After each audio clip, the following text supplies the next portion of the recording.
Las opiniones y comentarios expresados en el siguiente espacio son exclusiva potestad de quienes lo emiten. Esta empresa televisora exime su responsabilidad o participación en los mismos.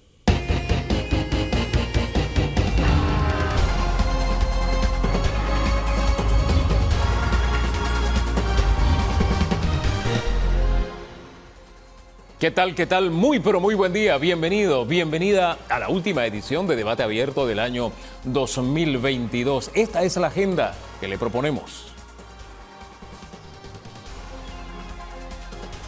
Comenzamos con una visión país. Conversaremos con Ernesto Pérez Valladares, expresidente de la República. Con él iniciamos el programa el día de hoy. Esta semana celebramos el Día de las Madres y pasamos por alto un detalle. Hay niñas a las que se le ha cambiado las muñecas por bebés. Son las niñas madres. Analizaremos este fenómeno. Estará con nosotros Yaniseli Quintero y Lesbia González. La primera psicóloga, la segunda psicóloga. También estaremos hablando de los más de 50,000 estudiantes que en la época de verano reprueban y van a buscar pasar el año. Estas cifras, ¿cómo debemos mirarlas? El análisis con José Alejandro Jackson Rodríguez y Jorge Llanareas. Oiga, ¿y qué pasará con los casos de alto perfil en el 2023? César Ruilova y Ernesto Cedeño, ambos juristas, analizarán este tema. Hablaremos también de economía. Hay una misión del FMI haciendo su análisis o su estudio anual en Panamá. ¿Qué van a encontrar? ¿Qué pronóstico de crecimiento tenemos para el próximo año? ¿Esto se reflejará en generación de empleos o no? Todo eso con Eric Molino Ferrer y Carlos Arauz, ambos economistas. Don Danilo Toro, ¿qué tal? Don Hugo, gusto en volverlo a ver. Oh, eso suena que hace rato no nos veíamos. Bueno, el planeta está sometido a esa nueva religión llamada fútbol. Con razón no lo extrañaba. Yo estaba metido en el fútbol. Y seguimos metidos en el fútbol. Presidente, iniciamos con usted conversando este día. Bienvenido a la última edición de Debate Abierto. Un placer estar con ustedes. Muchas gracias. Gracias por la invitación. Y es un honor para nosotros que nos acompañe. Y analizaba su presencia a lo largo del año en este programa. Usted ha estado no menos de 4 veces. Usted siempre impacta a la opinión pública. Y veo en los análisis gente que no lo quiere bien, gente que lo critica fuertemente. Yo diría gente que no lo quiere ver ni en pintura, pero lo ven. ¿Usted cómo interpreta ese fenómeno? Bueno, es parte de las preferencias individuales de cada cual y no tengo ningún problema. Lo que sí es que me gustaría poder debatir con ellos en algún momento de frente a frente, ¿no? Y no a través de solamente una cámara. Pero no hay ningún problema. Yo entiendo que cada cual tiene su preferencia y a uno les cae bien, a otros no. Bien dice la canción, nadie es monedita de oro para caerle bien a todos, ¿no? Así que no hay problema. No tiene problema con eso. Ahora, presidente, usted ha estado aquí y ha sido consistente en algunos puntos de vista. Por ejemplo, la forma en que se administra el país en este momento, la velocidad a la que el presidente ejecuta ciertas cosas.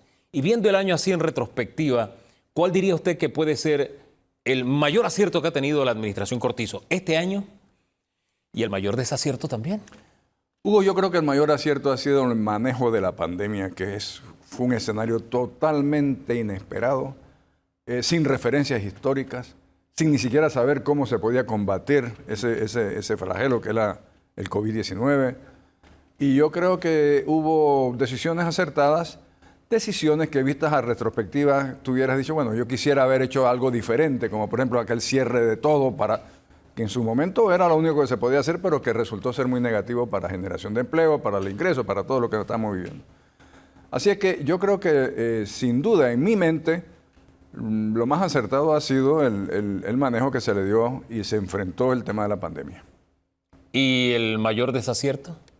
No, hay muchos desaciertos. Este año nada más, no le pongo la tarea difícil. Mire los 12 meses y... Bueno, yo quisiera que hubiese habido una postura un poco más, no sé cómo decirlo, pues más firme sobre, por ejemplo, el tema de la Caja del Seguro Social. Yo quisiera que hubiera habido una postura más clara sobre cómo se renegoció el contrato de Panama Ports. Yo quisiera que tuviéramos una posición muchísimo más explícita sobre el tema de la minera. Entonces, no son desaciertos, pero son temas que yo creo que se pueden manejar mejor, que necesitamos hacerlo ya, que necesitamos enfrentarlo ya, que no podemos estar permanentemente posponiéndolo para que le toque a otro, ¿no? El tema de que pasamos prácticamente un mes con el país en pausa, después de ese cierre del que usted habló en la época de pandemia, y fue a la mitad del año, prácticamente un mes en el que incluso escaseó hasta la comida. ¿Cómo habría manejado usted esta, o cómo mira usted en retrospectiva? Mire, ahí en eso hay un tema que a mí verdaderamente, quizás un sociólogo puede explicarlo mejor que yo, pero a mí me parece que todos en una sociedad democrática tenemos deberes y tenemos derechos. Si bien es cierto que tú tienes un derecho de protestar, yo también tengo un derecho al libre tránsito. Si bien es cierto que tú puedes protestar, yo tengo derecho a pasar mis productos y a hacer mi trabajo. Entonces, me parece que quien debe en algún momento intervenir, es decir, un momento, que aquí los derechos de ambos lados se tienen que respetar, es el Estado. Y el Estado lo representa el gobierno. Dejar que esto pase y se deje y se quede así y que haya ingobernabilidad y que no pueda pasar, por ejemplo, ahí se demostró algo muy importante para nosotros los chiricanos, ya que Chiriquí abastece la ciudad de Panamá. Sí. Pero bueno, ese es otro tema. Pero no dejar que pasen, por ejemplo, cualquiera persona que quiera pasar por la carretera interamericana, porque un grupo protesta por derechos que tengan, está bien, pero no me pueden infringir el mío. Entonces yo creo que esa es una falla muy grande que hemos estado viviendo por el tema ahora del enfrentamiento, que yo también lo entiendo. Pero es que gobernar es hacer cumplir las leyes. Ahora, ese fallo se traslada también al otro tema que usted mencionó, Caja de Seguro Social, porque el Estado tiene que actuar, el gobierno representa al Estado, y seguimos en recreo y el IBM a punto de desaparecer. Sí, yo pienso que nosotros no podemos posponer más este tema, pero al mismo tiempo tú no puedes llamar a un diálogo de sordos, porque es que resulta ser que el diálogo de sordos vamos a seguir haciendo la misma cosa para ver si se mejora. Pues si lo que nos ha llevado a este punto es que las cosas no funcionan. Si tú no estás dispuesto a revisar el sistema, no solamente las medidas paramétricas, sino el sistema en su conjunto. Cuando usted dice el sistema en su conjunto, ¿a qué se refiere? Yo me refiero a que la base sobre la cual fue creada el Seguro Social resultó falsa. ¿Por qué? Porque es mentira que la base de aportes vaya creciendo todos los años. Al contrario, se ha ido achicando. Y es mentira que la cúpula de esa, que son los que reciben los aportes para sus jubilaciones, se haya mantenido estable. Al contrario, se ha ido acrecentando. Entonces, cada día hay menos aportes y más jubilados. Y se demoran más tiempo en desaparecer, es decir, vivimos más. Entonces, esa base, que es la base del sistema solidario, resultó ser una falacia. Porque la sociedad y el mundo cambió. No era el mundo de 1946, cuando se dio esto de las cajas de seguros sociales en todos lados. Es un mundo diferente. Y el día de hoy hay muchos profesionales que deciden simplemente no cotizar. Punto. Hacen su propia jubilación, hacen sus propios ahorros y tú tienes otro esquema. Entonces, pensar, bueno, es que si no alcanza, entonces que el Estado lo aporte. Pero ¿y de dónde lo va a sacar el Estado? De la única forma de sacarlo es o quitándole a alguien que ya tiene un beneficio, llámese subsidios, o creando nuevos impuestos para poderlo pagar. Y además, eso serían parches que van creciendo cada año. O sea, todos los años habría que quitarle algo más a alguien o crear más impuestos para poder seguir manteniendo el actual sistema. Es absurdo. Ahora, sin embargo, el tema es que no nos sentamos a conversar ni siquiera para el diálogo de sordos, ni siquiera para el diálogo de oírnos. Escuchaba a un vocero oficioso del gobierno decir que debe haber un gran diálogo nacional para dejar las bases y que el otro gobierno haga lo que tiene que hacer, pero ni siquiera para eso nos sentamos a conversar.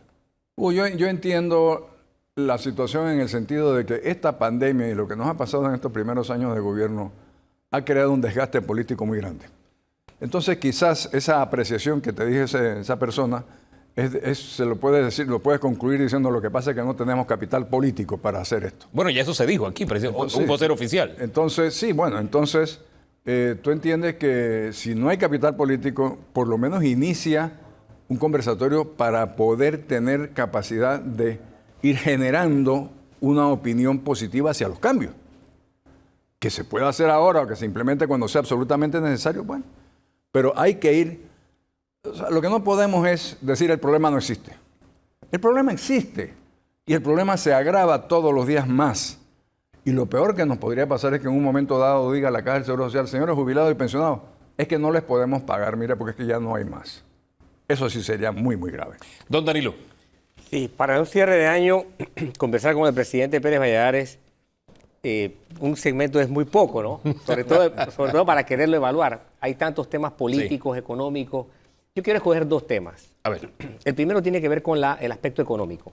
Al cierre del año, quisiera preguntarle, señor presidente, ¿está la economía de Panamá a riesgo? Hay calificadoras que comienzan a dar señales de alerta. Me llama mucho que la atención que la contabilidad de empresas como el Canal de Panamá, por ejemplo, y las apreciaciones sobre la economía del Estado panameño se tiendan a estar bajo la misma perspectiva. ¿Cuál es su apreciación sabiendo que usted es un experto en esta materia? Ese es uno de sus fuertes. Vamos a ver, Danilo. Las perspectivas que tú estás señalando, sobre todo de los calificadores, de las empresas que califican los riesgos, es en función del seguro social. Y es en función del aumento de la deuda y el uso de la deuda. ¿Sí? Si no hay una perspectiva, una opinión, si no hay una decisión clara sobre qué hacer con el seguro social, eso significa lo que dijimos. Es decir, el Estado tendrá que buscar dinero, recursos para echárselos al seguro social. ¿Y de dónde lo va a sacar? De un impuesto o de un endeudamiento. Entonces eso evidentemente son luces amarillas para los evaluadores. Eso no es correcto. Es decir, en primer lugar, el seguro social es de los asegurados, no es de todos los panameños. Un impuesto de todos los panameños para asegurarse el bienestar de algún grupo de panameños no es correcto desde el punto de vista teórico. ¿Sí? Ni práctico. Si es que yo no tengo nada que ver con el seguro social, ¿por qué tengo que pagar? Pero si te ponen un impuesto general para eso, vas a tener que pagar. Y el no hacerlo, evidentemente, va a crear un ambiente de estallido político que por supuesto que preocupa a las calificadoras. Dicho eso, Danilo, no es menos cierto que las perspectivas también son muy buenas. Si nosotros tomamos las decisiones que tenemos que tomar, seguiremos creciendo y seguiremos creciendo a tasas que están por encima de las tasas de crecimiento de toda América Latina, para no hablar de Europa. Tenemos otro problema, que es la distribución de ese crecimiento. Ese es otro tema al cual tenemos que abordar y que deberá ser abordado por la próxima administración. Ahora, tenemos décadas hablando de eso, ¿no? Y hemos visto cómo el crecimiento no se ha convertido en desarrollo y la inequidad y demás, pero me quedo pensando en eso del crecimiento. ¿Será suficiente? Y lo vamos a abordar más adelante con economistas, pero quiero un avance suyo. ¿Será suficiente para generar ese empleo que se está necesitando en este momento o para que un grueso de la población que se ha decidido por la informalidad diga, yo vuelvo a la formalidad? ¿Será suficiente ese crecimiento? Es difícil calificarlo así, Hugo, porque mira, vamos a ver, hay que analizar cuáles pueden ser en el futuro los motores de crecimiento de esta economía. En el pasado lo fue la construcción, en el pasado lo fueron las obras públicas, como la expansión del canal, en el pasado fueron la construcción de carreteras, de infraestructura, etc. ¿Eso se va a proyectar a futuro? Pues yo pienso que no. Yo creo que en los niveles de crecimiento depende de que podamos potenciar nuestra posición geográfica, nuestro sistema de logística, nuestro sistema de aprovechar lo que se llama nearshoring, es decir, se estaba produciendo en China, que queda muy lejos, para los mercados. Nosotros tenemos cercanía a los mercados, debemos establecer un mecanismo para poder pedirle a los inversionistas que vengan a Panamá a evaluarnos. Pero entonces eso significa algo más para que se genere empleo y riqueza. Significa que tú tienes que tener la mano de obra calificada para esos empleos. Entonces, lo primero que tienes que hacer es identificar cuáles son los mecanismos de crecimiento, cuáles son los motores que a futuro, en la próxima generación, van a dar empleo. Y en segundo lugar, diseñar el sistema de enseñanza que te produzca ese ejecutivo y ese técnico que están buscando esas empresas. Y ahí estamos rezagados décadas, don Danilo. Ha entrado en la otra vertiente de la que yo le quería también preguntar. Si queremos aprovechar esas potencialidades o queremos desarrollar esas potencialidades, debiéramos tener un modelo de relaciones internacionales, aparte de un modelo educativo totalmente diferente, un modelo de relaciones internacionales ajustado a esas nuevas condiciones. Claro. ¿Cómo ve usted el reacomodo que debiera tener Panamá, si es que debiera tener reacomodo, entre la dicotomía China, Estados Unidos, ahora con todo lo que está ocurriendo en esta Europa, con el centro de su corazón metido en un conflicto, Panamá tiene que revisar su política exterior. Usted viene de una época en la que Panamá era un big player, un gran jugador internacional. Hoy día no lo es. Sí. ¿Qué debemos revisar ahí? Bueno, tú sabes que la política internacional, lo primero que tú tienes que decir es, tiene que ser determinada en función de los intereses nuestros. No en los intereses de los Estados Unidos, ni los intereses de China, ni lo que pasa en Europa. Nosotros tenemos que potenciar nuestros intereses e incluso aprovechando los conflictos que existen entre las grandes potencias a favor nuestro. A ver, Danilo, durante las guerras, Panamá estaba volando. ¿Por qué? Porque había un tránsito de soldados por este país y nosotros simplemente prestábamos los servicios y el comercio que siempre hemos hecho. Pero no nos involucramos a estar peleando con uno y con el otro. Algo similar se da en estas circunstancias. Hay disputas en comerciales, ideológicas, de lo que tú quieras, entre dos grandes potencias o tres grandes potencias. Panamá tiene que ver cómo esas disputas y esos conflictos pueden ser utilizados para beneficio nuestro. Yo acabo de señalar uno. Muchísimas empresas de los Estados Unidos que tienen bueno, ahí tienes tú el iPhone, que ahora tiene que cerrar su fábrica en China porque es que tienen problemas allá, porque es que en los temas de transporte. Señor, ¿por qué no buscamos la forma de interesarlos a que se establezcan en un país como el nuestro, donde el costo del transporte es mucho menor, donde podemos tener una mano de obra bien calificada y donde podemos ser una solución a su interés, pero potenciando al nuestro? Presidente, disculpe que lo saque de este escenario global para traerlo al patio. Y para algunos un patio limoso, que es la política.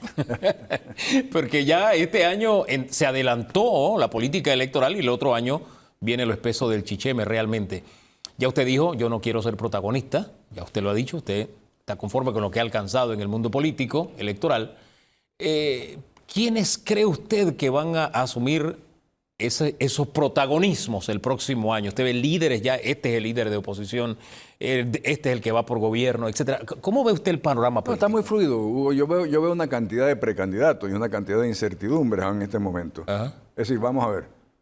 Quizás el partido que mejor tiene definido su posibilidad es el PRD, porque siempre se ha hablado de la posibilidad de que sea el vicepresidente Carrizo su candidato. ¿Y eso es bueno o es malo? Eso, independientemente de eso, vamos a ver los escenarios primero. Ok, me quedo con eso para algo al final.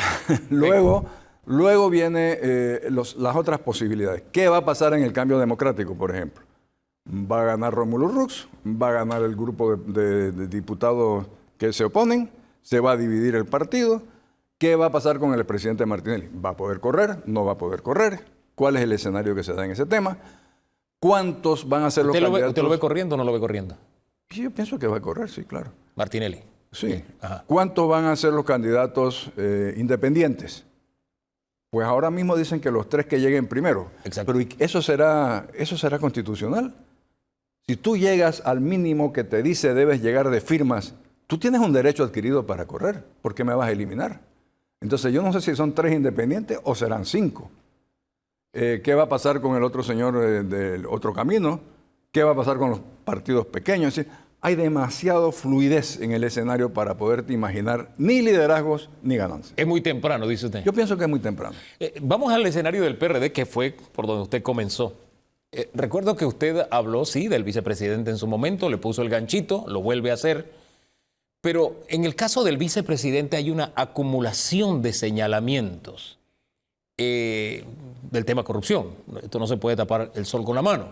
¿Esto podría dar al traste con esa aspiración o con ese candidato, con ese proyecto? De la forma como tú lo preguntas, claro que podría dar al traste, por supuesto que sí. Si no hay un ataque directo, claro, y una explicación entendible de qué es lo que ha pasado. ¿Y está a tiempo todavía de aclarar? Sí, todavía está a tiempo, pero no se ha dado, es lo que quiero decirte. Creo que se puede dar y creo que debe ser absolutamente necesario para que una candidatura tenga opción, que haya una aclaración de todos esos temas que han sido señalados, muchos de los cuales yo conozco la interioridad y son falsos. Usted mencionó aquí el tema de los respiradores y unas comparaciones que usted hizo, por eso. Investigaciones. Y hay otros. Sí. Pero, o sea, tiene que haber una explicación y una evidencia clara de que esos temas son falsos y de ser alguien culpable, tiene que haber un castigo. ¿Cómo usted explica tanto silencio? Yo no sé, pregúntaselos a ellos. No, nosotros aspiramos a preguntárselo en algún momento, ¿no? Es más, si lo entrevisto por ahí comenzaría, oiga, ¿cómo es que usted ha guardado tanto silencio? Yo ¿no? creo que... Pero usted como senador debe tener alguna idea, una explicación. Una de las obligaciones que tienen las personas que el pueblo panameño distingue para que dirija el futuro del país por 5 años es rendir cuentas. Es estar permanentemente explicando por qué se toma una decisión y por qué no se toma otra, qué pasó con este tema, qué pasó con el otro. Y evidentemente, Hugo, los intercambios se hacen a través de ustedes, de los periodistas. Y sobre todo si son en vivo, para que no haya una mala interpretación, una tergiversación que también se da. Claro. Sino que sean este tipo de programas donde tú puedas como gobernante explicar, mira, yo hice esto por esto.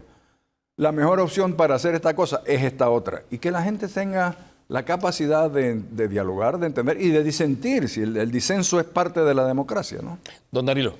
Usted ha sido el único político de este país que enfrentó la opinión pública, las cámaras, los periodistas de todos los medios a decirles, señores, desafortunadamente en mi campaña entraron recursos de narcotráfico. Cuando me di cuenta, claro. Efectivamente, ningún otro político lo ha hecho desde entonces. Usted ha sido el único. Sí.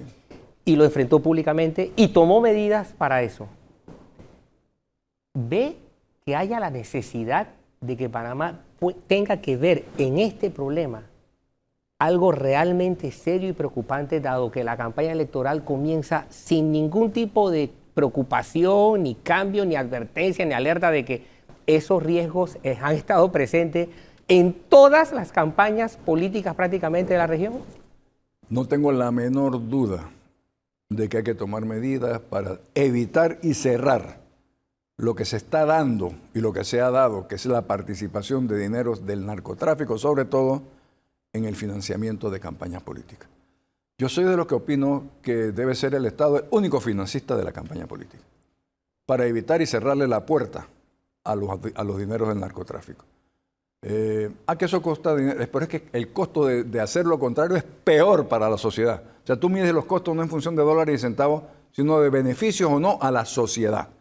Yo creo que el Estado tiene la capacidad de decir, bueno, mire, vea un momento, esta campaña va a costar tanto, lo vamos a financiar nosotros y no se acepta un centavo de apoyo de nadie, ni en dinero, ni a través de donaciones de otra forma, nada, y tener la capacidad de implementarlo. Usted habla del narcotráfico financiando campañas. Sí, señor. Es decir, más de un solo partido.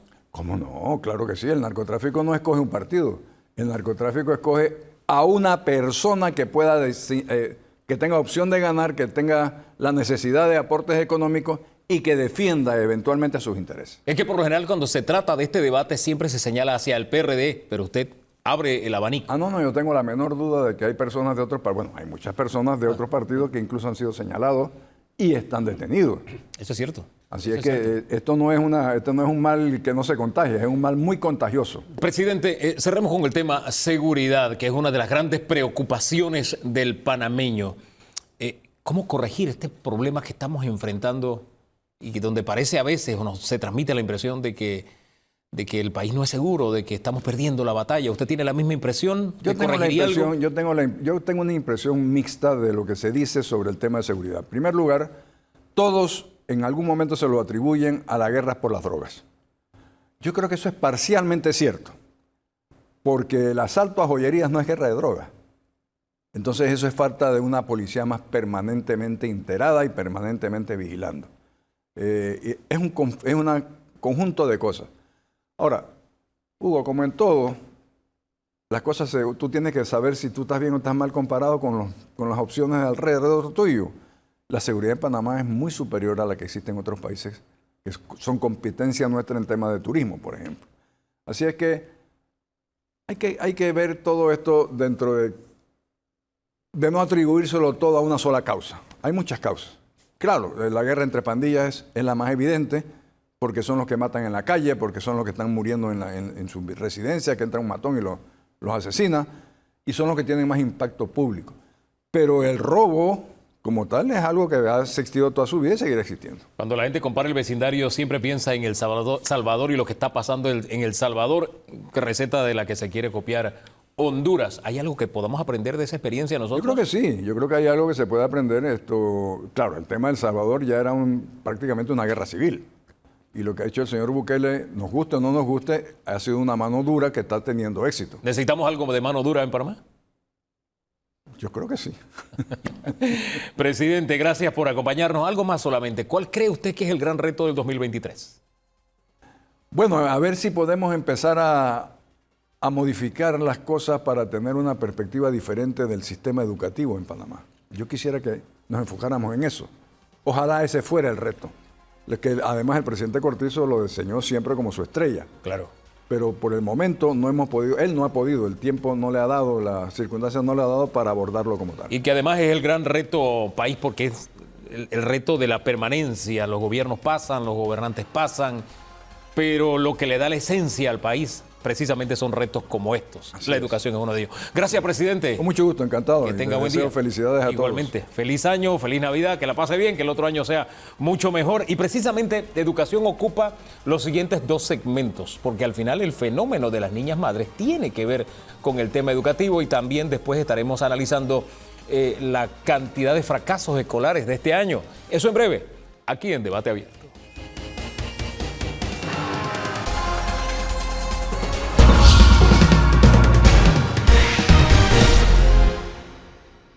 Esta semana Panamá, único país en el mundo en celebrar el Día de la Madre. Día de las Madres el 8 de diciembre. Pero sabe, nos dimos, don Danilo, a la tarea de hablar de un fenómeno, una crisis permanente, y es el de las niñas madres o adolescentes embarazadas, como no sé cuál es el término correcto, pero al final nos quedamos con esto de las niñas madres. Y nos sorprendimos con los hallazgos en Panamá, don Danilo, de este tema que, insisto, es una crisis silenciosa y permanente. Hugo, 7 de diciembre de 2021, Ajá. yo escribía esto. Entre 2011 y 2019, un total de 5.155 niñas menores de 15 años y 122.729 adolescentes. Primero las menores de 15. Sí. 122.729 adolescentes con edades entre 15 y 19 años se convirtieron en madres en la República de Panamá. Bueno, ¿qué tal si le digo que esto se ha duplicado? La situación es más difícil, más complicada a partir de la pandemia. Y para ponerlo en perspectiva, nos acompañan Yaniseli Quintero. Ella es psicóloga clínica, y Lesbia González, que es psicóloga forense. Oiga, para mi marco cultural, ¿qué diferencia hay entre lo uno y lo otro? ¿Cuál es el área, la experticia de cada una para tenerlo más claro? O sea, el área clínica es el área donde se atienden trastornos, enfermedades mentales, etcétera. Y no es que nosotros no lo hagamos, pero el área forense es el área jurídica para ir a los procesos penales, judiciales, investigación. Así que tenemos dos criterios que nos dejarán una visión bastante clara de qué está pasando y no solo eso. ¿Hacia dónde vamos si seguimos por aquí? ¿O qué ruta debemos tomar para corregir lo que nos está ocurriendo? Les voy a ser franco. Este tema lo abordamos en Telemetro Reporta Matutino porque me llegó un reportaje de Colombia y decía: la crisis silenciosa, niñas madres aumentan en pandemia. Y me sorprendió porque allá aumentó en un 30%, pero en Panamá se duplicó. La pregunta es ¿por qué? Bueno, mire, yo le voy a decir algo seriamente, don Hugo. A mí me preocupa mucho este fenómeno porque nosotros acá, los que ya tenemos bastantes juventudes acumuladas, hemos visto durante toda la historia, hace 30 años, hace 40 años, el fenómeno y el problema, que aumenta, que aumenta. Entonces, ¿dónde está el punto en el cual hay intervención para que no aumente? Yo quiero llegar a ese punto, pero antes, hombre, por un tema de formación científica, es entender el problema. ¿Por qué está sucediendo y por qué estamos viendo que sigue creciendo y lo seguimos viendo crecer? Lo que pasa es que esto es un fenómeno multicausal, o sea, pero uno de los principales es la educación sexual, es la principal, que es la más importante. Y la otra es que tenemos que entender la naturaleza humana. El ser humano es un ser sexual, o sea, nosotros vamos hacia la preservación de la especie, pero el ser humano también se le neuroeduca para que aprenda a manejar esa parte sexual. Y eso es lo que no está sucediendo. Usted, que tiene ese contacto directo, la atención, es más, APLAFA nos recomendó que usted estuviera acá. Quisiera que nos diera un poco el bosquejo que ustedes manejan de este problema. Claro, cuando hablamos de la gestación adolescente, hablamos de un fenómeno que, como bien dicen, viene disparándose desde hace muchos años y es de alguna forma visto hasta normal en nuestra sociedad, ver estudiantes embarazadas. Y lo vemos como normal, pero realmente no es normal este fenómeno. Oiga, ¿qué tan grave es que hayamos normalizado esto? Gravísimo, totalmente, porque nos damos a la tarea de simplemente señalar a la familia, más que nada, de la chica embarazada, y no vemos que hay diferentes aspectos que llevaron a esta chica a estar en este estado de embarazo que realmente no está preparada para estarlo, ¿no? Ahora, ¿nuestra cultura se focaliza en la familia o revictimiza a la víctima? En la chica iba a decir, yo adicional a lo que dijo la colega, en la chica, o sea, ella tiene la culpa, como ella es la que se le nota la barriga, ella es el problema, y el que la embaraza, ¿dónde está?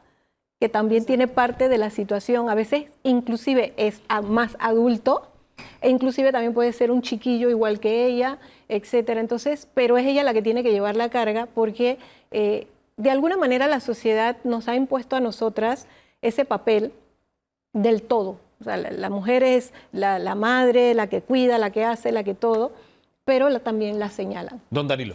De las múltiples causas que pueden estar impulsando este fenómeno que es realmente una desgracia por todo lo que implica posteriormente, ¿qué tanto pesa el hecho de que el desmejoramiento económico, es una pregunta, no es una afirmación, Claro.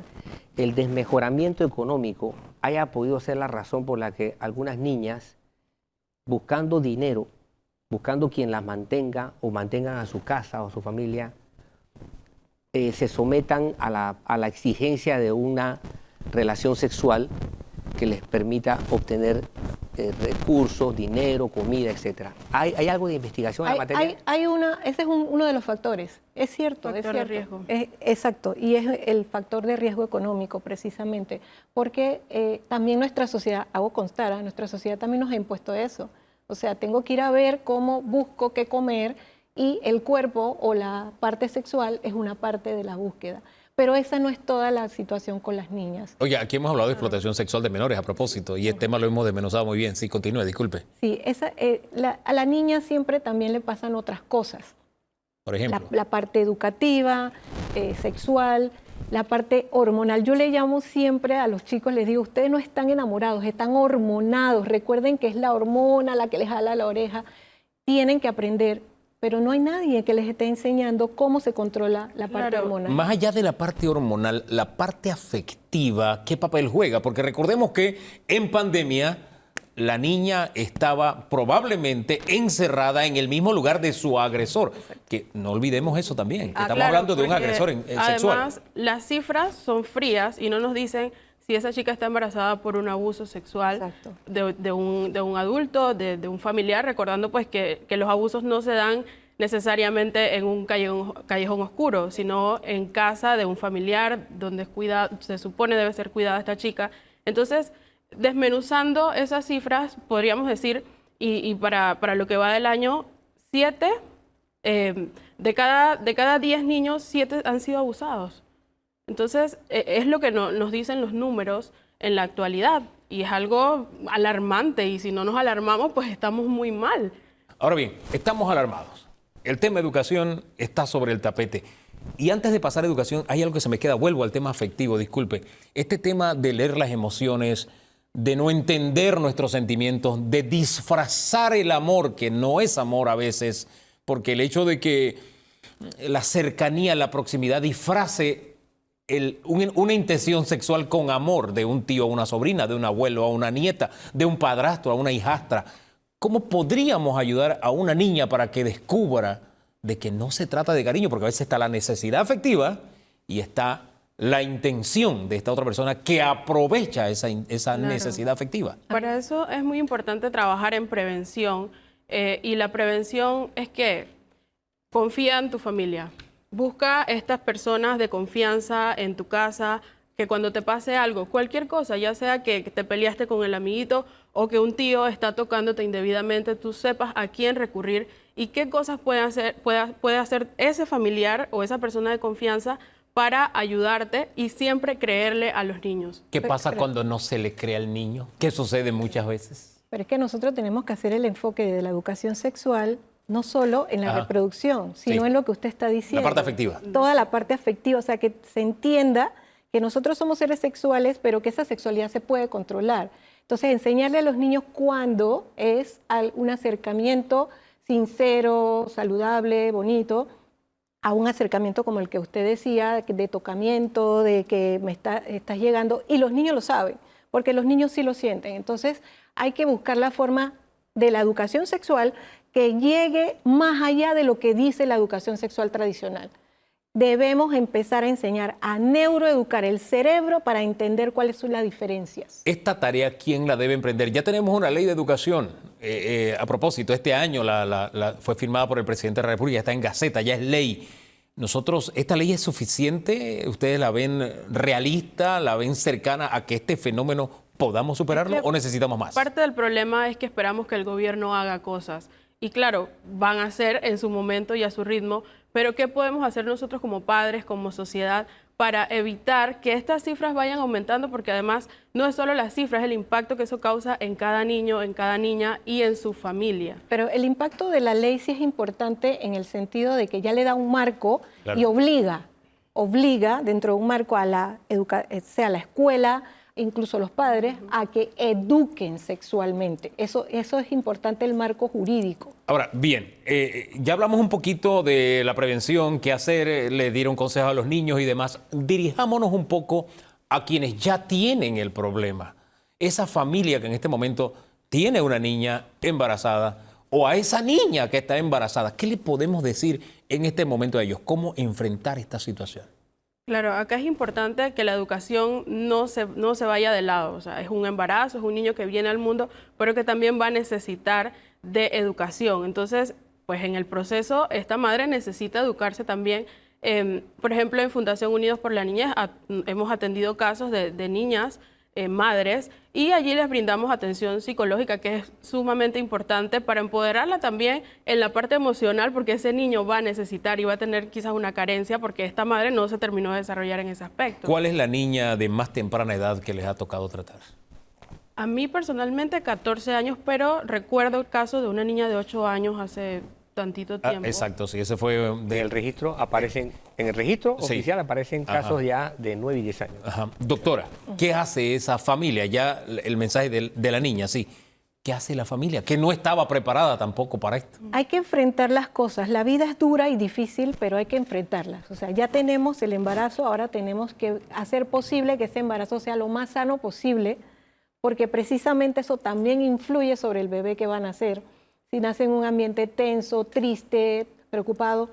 O sea, ya tenemos el problema, ahora vamos a acuerpar a esa niña y la búsqueda de la psicología. Perdón por decirlo esto, pero la psicología es necesaria en todo. Tenemos que ir a buscar ayuda psicológica, porque para eso es la psicología, para ayudar a las personas a enfrentar los problemas. Ahora bien, el tema del niño que de pronto en este momento está siendo abusado sexualmente, la niña que está siendo, estamos hablando de niñas madres, de adolescentes embarazadas, que está atravesando esta situación y que no confía en la familia, o que tiene una familia disfuncional y no tiene claro la autoridad, que no tiene un papel de protector en casa o de protectora en casa. Usted habló de la fundación. Claro. ¿Cómo podría una niña, ya que incluso ya los niños tienen acceso a teléfono, que sé yo, sí, la fundación, de alguna dirección, teléfono, alguna fórmula? 232-6697 es el número de la Fundación Unidos por la Niñez. Allí brindamos atención a la familia, orientamos también, algunos no saben dónde poner la denuncia. Un maestro también puede ayudar en estos casos. Los niños, quizás en la familia esté el abusador, pero casi siempre va a existir una figura, un padre en la iglesia, un maestro, una tía, alguien que pueda creer y pueda buscar el apoyo. Y decirle a ese niño, tú no tienes la culpa, no hay algo malo en ti. Tranquila, da el paso porque hay gente dispuesta a ayudarte. Repítale el número porque lo vamos a poner en pantalla para que lo puedan copiar. 232-6679. Y también nos pueden buscar en Instagram y tenemos página web, Fundación Unidos por la Niñez. Sí, cerremos con, no sé, esta evaluación. Mire, a veces se me hace difícil hacer la pregunta. Hace unos días se habló de la cantidad de jóvenes que van a ir en el verano a recuperar materias, jóvenes que fracasaron. y de pronto se dice, no matemáticas, la lectoescritura, qué sé yo, en español estamos mal. ¿Cómo podríamos medir que estamos mal también en este tema y que estamos llevando a los niños al fracaso? Lo que usted acaba de decir con las estadísticas, o sea, ¿cómo es posible que se haya duplicado algo en un mundo tan moderno como el que estamos hoy y que ya hay información, que hay educación, que hay psicología, que hay de todo? ¿Por qué no hemos tomado eso? Bueno, Panamá tiene 40 años de atraso educativo y se explica muy bien el hecho de que haya fracasos en la parte educativa. Y por supuesto que eso trae también como consecuencia, que es otro factor, la parte sexual. Porque esta es una bola de nieve. Exactamente. Esta es una bola de nieve, va creciendo, porque el niño que es abusado, si no, la niña que es abusada, si no le ayudamos, va a ir creciendo eso. El niño que viene también, y el ciclo se repite. Y hay que multiplicarlo. Don Danilo. Sí, hay, para quienes hemos estado investigando, estudiando desde hace muchos años el fenómeno de la violencia en nuestro país, vemos que hay un ciclo muy vinculado también a las niñas madres. Ojo, no estoy enfocando la violencia en un tipo de población, porque la violencia se encuentra en todo el espectro social, en todo el espectro social. Y no tiene género. Pero cuando uno analiza, por ejemplo, la tipología en muchos individuos que entran en la criminalidad, uno se da cuenta que no es raro que hayan comenzado la actividad violenta siendo preadolescentes. Así es. Y siendo hijos de niñas. Así es.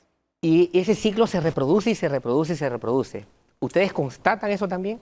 Yo diría que de cada 5 hogares, 3 viven violencia doméstica. La violencia doméstica se ha constituido en el mayor problema social de nuestro país y del mundo. Si en nuestro hogar no hay amor, protección, salud, bienestar, eso es lo que vamos a reproducir en la calle. Gracias por habernos acompañado esta mañana, gracias por toda esa orientación y gracias por toda la información que han dejado en el ambiente. Da pie al análisis del siguiente segmento, porque sí, esos jóvenes que fracasaron este año que está por cerrar, que la cifra puede aumentar, lo vamos a poner en perspectiva. Así que en breve hablamos de los fracasos escolares en este año de clases presenciales, aunque la educación pública se perdió un mes completo. Qué triste, ¿no? Pero en fin. Más, te digo porque... ¿Así? Sí, ¿cómo no? Me lo dice después de la pausa, ¿le parece? Bien. Ya regresamos con más aquí en Debate Abierto.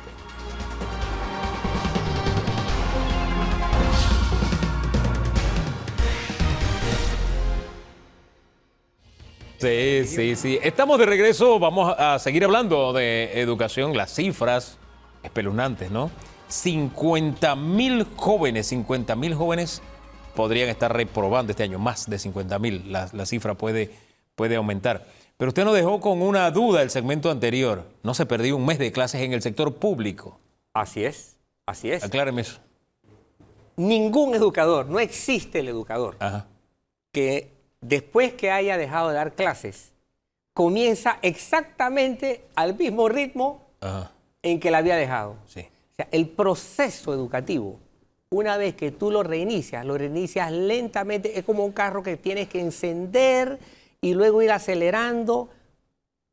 Es decir, tienes que dar siempre una ventana de nivelación, de recuperación. Y eso es tiempo perdido, porque tú no puedes regresar al mismo ritmo en que lo habías dejado. Eso física, mental y espiritualmente es imposible. Vamos a ponerle en la mesa a nuestros invitados eso, porque también me preocupa más que además de que el carro iba cogiendo velocidad y que, hey, para el carro que nos vamos para una marcha.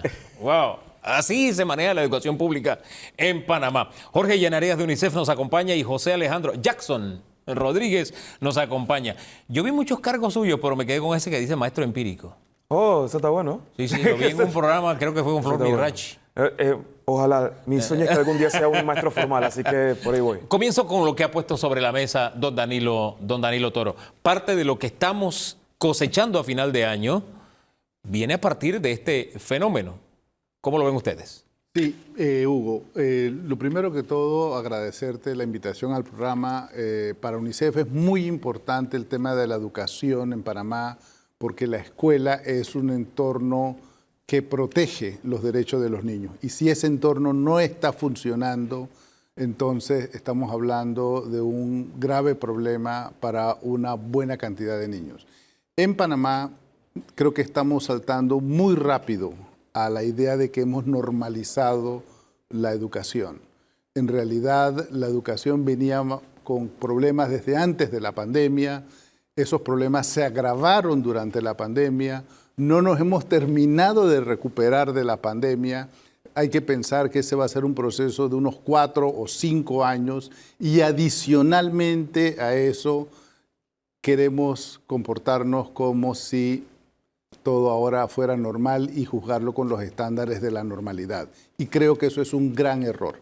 Hay que darle prioridad a la recuperación de aprendizajes en todas las escuelas, en todos los niveles. Y interpreto lo que me está diciendo. A UNICEF no le sorprende esta cifra de más de 50.000 estudiantes que están reprobando. Es el resultado de lo que se ha experimentado en la sociedad durante estos años de pandemia y de las debilidades que ha tenido la recuperación. Jackson, ¿a usted sí le sorprende la cifra? ¿Se rasga las vestiduras o esto estaba dentro de lo esperado? Los pelados salieron de sexto grado, tuvieron 2 años sin ir a la escuela y volvieron a una secundaria con este pocotón de X, Y, trinomio y no sé qué. Claro que iba a ser un reto difícil. No es una sorpresa, pero aquí no estamos trabajando de, ay, nos sorprende, nos da. No vamos a hacer un carro nuevo lleno de alarmas. Hay que ver las cosas como son. En Antito, antes de venir al programa, estamos hablando de que una de las cosas que más nos preocupa es la retención escolar. O sea, todos esos fracasos que estamos hablando aquí nosotros son muchachos y muchachas que potencialmente pueden salir del sistema educativo. Y ahí es algo que no nos podemos dar el lujo de dar. O sea, poder retener a los muchachos también es nuestra prioridad. La recuperación es importante, pero estamos hablando de que si tenemos un muchacho que 5 horas yo lo saco de la calle, en la mañana le doy desayuno, hay una maestra regañona que le está diciendo qué hacer, qué no hacer, le puedo dar seguimiento si no va a la escuela. Eso es una ganancia que estamos teniendo con todos los muchachos. Más allá de los fracasos, porque eso iba a venir. Ajá, el país que más perdió clases en el mundo, un mes de nuevo, obviamente van a venir fracasos, pero lo que debemos frenar es la cantidad de muchachos que después de esos fracasos, potencialmente eso van a ser de exclusividad educativa, creo que era el término. Exclusión. De exclusión. Gracias, de exclusión educativa. Eso es lo que no nos podemos dar el lujo de hacer. Lo que le llamamos deserción escolar, que no lo que ya no se le dice deserción escolar, sí. Porque la deserción escolar, la exclusión escolar, es el primer paso que dan los muchachos antes de ir a las bandas delictivas. En la mayoría de las historias de los muchachos que están en bandas delictivas o que están en conflicto con la ley, la exclusión educativa siempre es un ingrediente que aparece. Digamos, un primer síntoma de un problema que es mucho más grave, de una enfermedad que es mucho más grave. Hay varias capas de problemas. A ver. La primera capa de problemas es la que mencionaste de los fracasos escolares. Luego está el problema de la exclusión educativa. Luego está de los que estando en la escuela, estando en el sistema, están en peligro de ya no ir más a la escuela durante el año. Ese es un tercer problema que también hay que atender. Y además de eso, hay otro problema más, que es el que se ve a veces cuando se habla de las cifras de PISA, que es que los que están en el sistema, los que se gradúan, no tienen el nivel educativo, no tienen el nivel de aprendizajes que se espera de ellos. Hombre, con el presidente Pérez Valladares hablábamos hace un rato de esa necesidad de formar al ciudadano que sea competitivo con la mano de obra del resto del mundo para atraer inversiones. ¿Estamos preparando a ese ciudadano del mundo competitivo? Hugo, 38.000 personas, dice el Ministerio de Educación, se van a graduar de media este año. Sí. De esas 38.000 personas, 30.000 son del sector público y unas 8.000 son del sector privado. La pregunta es, ¿cómo se compara esos 38.000 que se van a graduar con la población de esa edad que tiene Panamá? Bueno, no son ni la mitad. Es decir, a los 18 años ya este país ha perdido la mitad de la población, ya no está en el sistema educativo. Eso significa que no tienen calificación en su trabajo para poder acceder a un nivel de vida adecuado. Y por supuesto, la economía ilícita siempre va a ser la gran oferta para esas personas. Eso es un problema que Panamá no termina de darle urgencia. Y es el gran reto que decía el presidente que tenemos para el próximo año, de una vez por todas, decidirnos por la educación, porque estamos enfrentando este problema presente y futuro. Nada bueno nos espera. ¿O sí? Digo, ven más esperanza llevando un caleto de droga que llevando un libro a la escuela. Y al final, o sea, hay pelados que se están graduando que no saben leer y escribir de manera apropiada. O sea, más allá de vamos a brindarle las herramientas, vamos, tener al muchacho en la escuela ya es una gran... O sea, quiero como plantearme bastante ahí.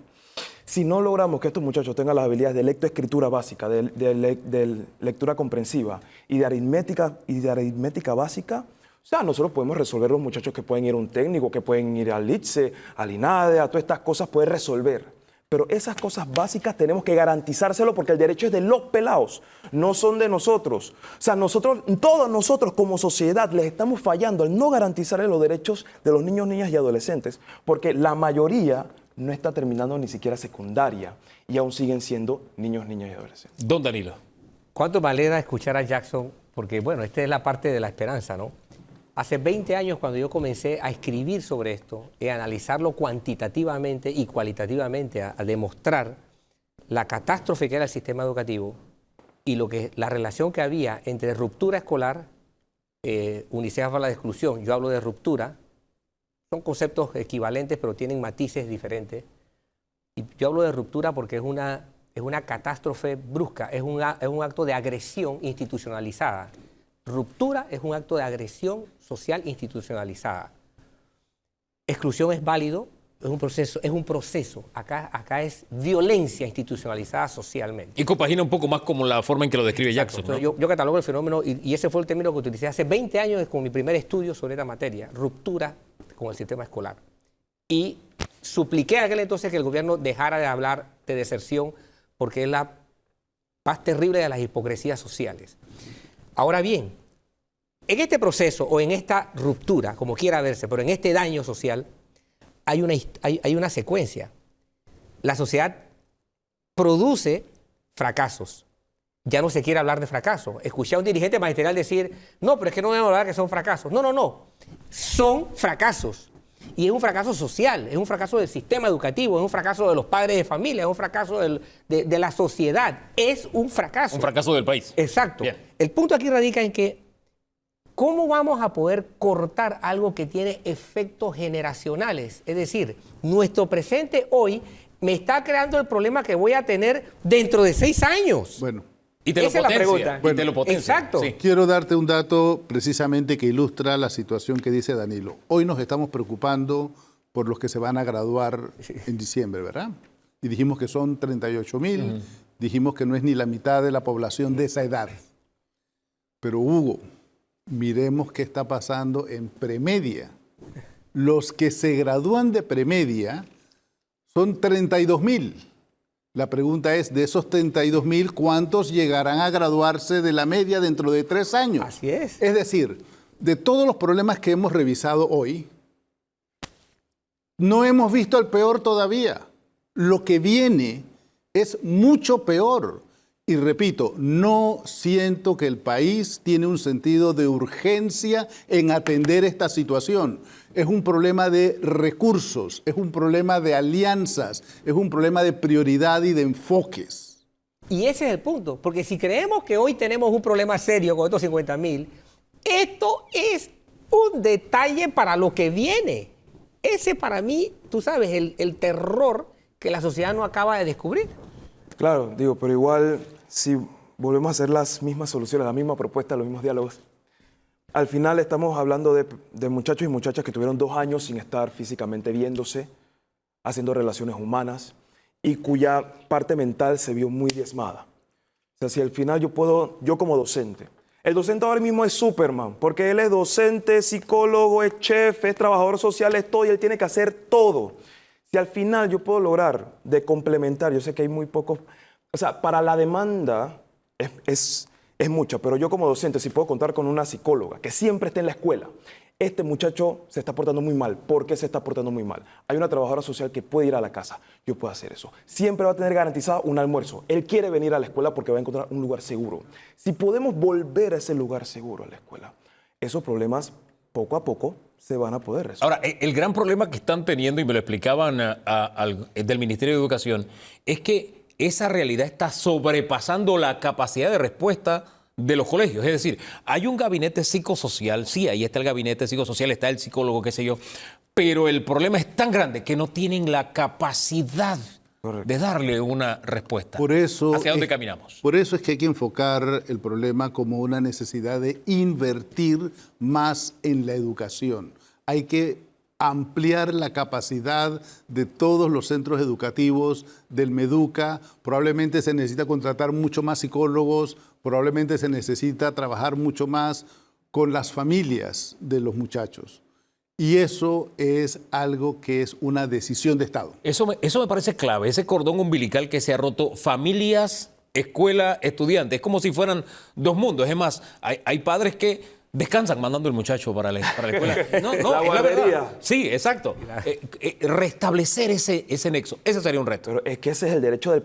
ese es el derecho del niño. O sea, no es que estamos descubriendo el agua caliente. El derecho de desarrollo integral del infante desde prekinder es un derecho de él que se lo tenemos que garantizar. O sea, el hecho que yo pueda saber que el muchacho no está con el papá, la mamá probablemente esté teniendo algún problema de adicción, hay una tía que sí le puede ayudar, dónde el muchacho va después de la escuela, dónde lo remito, qué clínica amigable yo puedo llevar a ese muchacho para que por primera vez en su vida vaya a hacerse un chequeo de sangre, de orina. Son garantías que tenemos que cumplir, que no le estamos, aquí podemos decir una varita mágica, ¡buf! Pero los derechos fundamentales que ya dijimos que lo tenemos que hacer, claro, no lo estamos haciendo. Al final, el gobierno y el aparato gubernamental va a llegar donde nosotros como sociedad le exigimos. Y como se hizo toda esta estrategia para poner vacunas, yo creo que se puede hacer una estrategia para poder dar con los aprendizajes perdidos que hemos tenido. Y tenemos que encontrar esa vacuna, tenemos que encontrar esa medicina o esa aspirina para nuestro dolor de cabeza, porque al final, en el segmento anterior hablábamos de las niñas madres y las faltas y las carencias educativas y afectivas que enfrentan, la relación que se da entre niñas, madres o adolescentes embarazadas que al final están trayendo a niños que forman parte de todo ese círculo de violencia que se está dando en los barrios. Entonces estamos hablando de un tejido social que se va extendiendo no sé si de pronto es muy fuerte la palabra, pero se va extendiendo como una gangrena. Pero, o sea, es que eso, si lo que estamos hablando ahorita da pie a los embarazos adolescentes, pero no solamente claro, a los embarazos, claro, a los embarazos adolescentes, al pandillerismo juvenil, a la drogadicción, al alcoholismo. La garantía de derechos le da un colchón para que no tenga que recurrir a lo otro.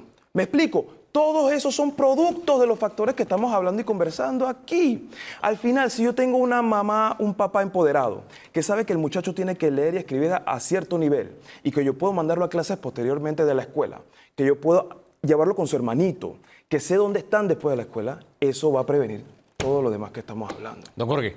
Algo más que me parece también que es parte de lo que se tiene que decir a nivel de país, nacionalmente, por parte de las autoridades.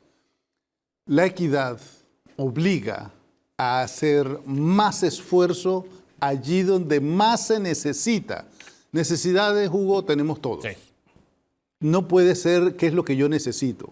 Tiene que haber un diagnóstico muy claro en el país de dónde hay más necesidades y hay que hacer un mayor esfuerzo por atender la población en mayores necesidades. Te comento que UNICEF está iniciando el próximo año un programa de modelo de servicios integrados a nivel local en 13 comunidades del país. 13 comunidades que todas son parte del Plan Colmena, 13 comunidades donde está población que en unas situaciones de vulnerabilidad muy grandes, para los promedios nacionales son muy grandes. Esas 13 comunidades están en distritos rurales y distritos indígenas. Estamos trabajando en Panamá Oeste y estamos trabajando en la comarca Emberá.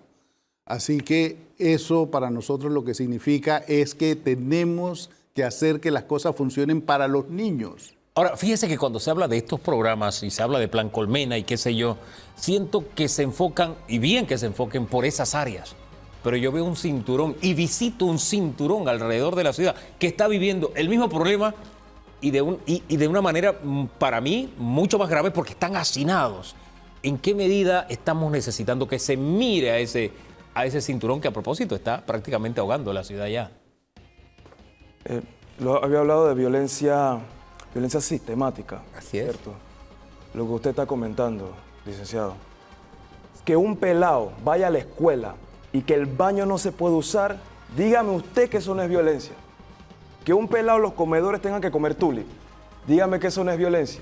Al final, todas estas cosas que está hablando, que es muy bueno que lo haga UNICEF y que se siga haciendo, son esfuerzos que todos como sociedad civil tenemos que empoderarnos para seguirlo haciendo. Es un reto que tenemos como país, es la asignatura que tenemos que tomarnos con seriedad. Eso implica decirnos las verdades sin eufemismos y que enfrentemos este reto no con intereses gremiales, no con intereses políticos, sino con intereses de país y de nación. Porque si usted quiere destruir un país, hay algo más poderoso que la bomba atómica, y es fallarles en educación a los jóvenes. Así de cruda es la realidad. Gracias por habernos acompañado. Gracias. Tenemos retos, más retos en el año 2023. Están los casos de alto perfil. ¿Qué pasará con ellos? Tenemos un análisis en segundos aquí en Debate Abierto.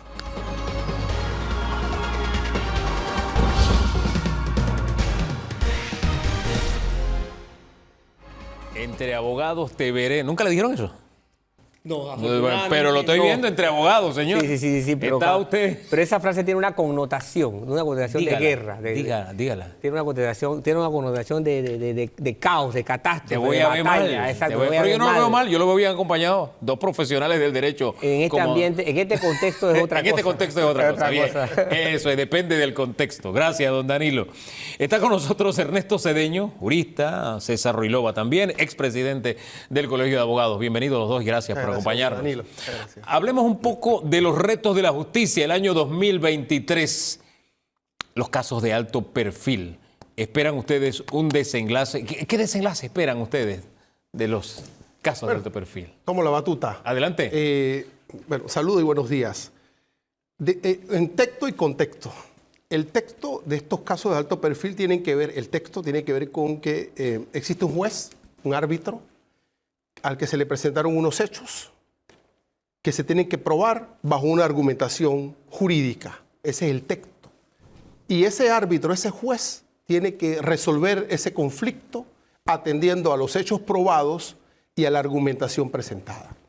El contexto de estos temas tiene que ver con el hecho de si este juez es independiente, si el sistema es independiente, qué presión ejercen las partes involucradas en estos casos, cuál es el rol que jugamos y si efectivamente hay una institucionalidad preparada para resolver en tiempo estos debates. ¿La hay? ¿Tenemos jueces independientes, libres de presión? Ese es el reto cuando esto está en proceso y aspiramos como una necesidad y como una obligación de un Estado democrático a que el sistema esté de acuerdo.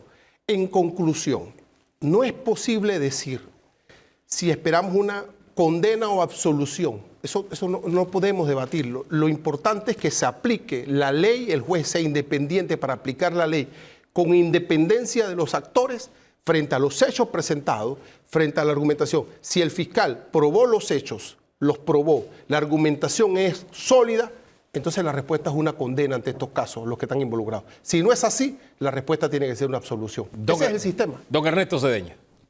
Bendiciones Panamá, en Dios hay esperanza. Miren, este año 2023 hay unos retos, todo tiene que ver con el aparato de justicia, de acuerdo a las interpelaciones. Respecto al caso de Brecht, del 1 al 18 de agosto es el juicio. Así es. Es un reto interesante. New Business, del 23 al 5 de junio es el juicio. También tenemos un reto principal, que estamos hablando de la independencia. Y los dos tienen fecha alterna, por propósito. Ariadne García, una mujer con más de 32 años en el servicio, se incorpora en el sistema de justicia y definitivamente, tú sabes que todos estos casos llamados de alto perfil, de alguna u otra manera, podrían caer en la Corte Suprema de Justicia, ya sea en acciones de amparo de garantías constitucionales, inclusive en la sala penal, etcétera, etcétera. Es importante ver el reto que tiene ella. Es decir, una persona independiente no necesariamente migra o emigra del mismo Poder Judicial. Nosotros vamos a censar, vamos a ponderarla de acuerdo con sus actuaciones, un reto que tiene la justicia con la sucesora de Ayú Prado. También tenemos algún tipo de indiferencia que hay en la Corte Suprema de Justicia con respecto a algunos casos que no lo falla. Estamos hablando del caso 1042 del 16, el caso del matrimonio igualitario. No hay manera que los magistrados de la Corte Suprema de Justicia resuelvan esta controversia. Desde el 16 está en la Corte. Excesiva burocratización y también la estabilidad en la administración de justicia. Cuando hablaba Ruilova de la estabilidad, yo acusé recibo de lo que está haciendo la presidenta actual de la Corte Suprema de Justicia y los magistrados de la Corte Suprema de Justicia que están permitiendo que haya concurso de mérito, pero la Administración de Justicia, de acuerdo a la Constitución, lo compone tanto el Poder Judicial y el Ministerio Público. Yo no he escuchado del Ministerio Público ninguna convocatoria del procurador ad interim que tenemos, el suplente, que haga un tipo de convocatoria para que haya el concurso de mérito y darle estabilidad a un integrante importante en todos los casos de investigación de alto perfil, o unos que no se llaman de alto perfil, que es el fiscal. El fiscal que debe ser independiente, imparcial, y definitivamente creo que hay una pata coja en la Administración de Justicia. Además de que se ruega, se suplica por un presupuesto, pero no hemos visto la contundencia que sí lo he ponderado del Poder Judicial, la nueva magistrada de la Corte Suprema de Justicia. Aquí se sabe que los concursos van por mérito, pero de Ministerio Público, que forma parte de la Administración de Justicia, no lo hemos visto. Entonces, un caso se puede caer, llamado de alto perfil, que esta interpelación, de acuerdo a que el fiscal no probó su causa, su teoría del caso, solamente lanzó una imputación, una vinculación, pero si el juez, que entendemos y quisiera ver que todos los jueces ahorita mismo que están en estos casos debieran tener estabilidad, y ojalá así sea, que pasen por un concurso de mérito todo lo que tienen que ver y que no se sucumban ante una llamada o ante la presión ciudadana o política, resuelva de acuerdo a lo que presente las partes, el querellante, el denunciante, pero sobre todo el que armó un expediente, que es el fiscal, que algunos dejaron vencer causas como delito de corrupción, y es inadmisible que nada pase dentro de la Administración de Justicia, Ministerio Público, delito de corrupción, dejaron prescribir, y tiene que ver mucho con la eficacia del Ministerio Público y que una parte importante no tienen estabilidad porque no se ha abierto a concurso. Entendiendo todo este mar de fondo, estamos hablando de casos de alto perfil. Tomamos el caso Odebrecht. El mismo mecanismo que se ha utilizado para llevar a la cárcel en otros países se ha utilizado en Panamá. Es decir, los testimonios de personas que en Brasil denunciaron cómo cometieron su delito y quiénes lo ayudaron, es exactamente el mismo sistema que se está utilizando en Panamá. De ahí que muchos están esperando, oye, si metió tras las rejas en otros países estos mismos testimonios, eso debe pasar en Panamá. Hay quienes están esperando condenas, porque estamos hablando del más grande atraco a la administración pública en temas de corrupción. Es el tema bandera. El tema es, sabiendo que el sistema de justicia tiene todos esos actores, ¿realmente podemos esperar condenas? ¿O pasará lo que siempre pasa en Panamá? No pasa nada. Sí, todos podemos esperar lo que cada uno nos venga en gana. Unos esperan condenas, otros esperan absoluciones. Lo que nosotros debemos esperar es que se ofrezca la justicia en debida forma. O sea, ¿y cómo se ofrece la justicia en debida forma? Cumpliendo con las formalidades, con las independencias y con los requerimientos. Eso es todo. Y tener la certeza que cumplidos esos protocolos se va a generar la justicia. Ahora, hay variantes cualitativas que nos enfrentan a otros países. Ojo, todos estos casos, Odebrecht, en el caso de Odebrecht, se gestionaron en otros países con procedimientos distintos. Nosotros nos hemos quedado anquilosados con un procedimiento inquisitivo para lidiar con estos casos. Ojo que esa es una variante cualitativa respecto al resultado. ¿Por qué nosotros no tenemos una definición hoy?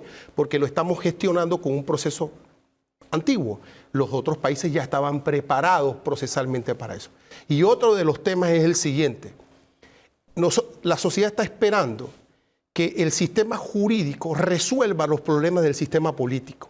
Si estos temas involucran altos dignatarios de partidos políticos, de gobiernos en el poder, ¿qué ocurrió con el sistema político que no pudo controlar, autorregular estos hechos? El proceso penal va a resolver una condena o una absolución, pero esto no nos remedia el problema. ¿Qué hacemos para evitar un Odebrecht mañana? ¿Cómo está preparado el sistema político? ¿Por qué no hubo controles institucionales.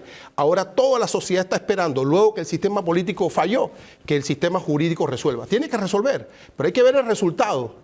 El resultado va a ser una condena, una absolución. Y entonces, ¿cómo remediamos el problema de fondo o la causa de fondo? Don Danilo. Yo se los voy a plantear a modo de la famosa prueba de escoja la mejor respuesta. A los dos. Para que sea más sencillo. Eso nunca me ha gustado, mira. No. Sí, yo sé, a nadie nos gustaba, pero teníamos que hacerlo. Dale, pues. Teníamos que hacerlo. A mí tampoco me gustaban.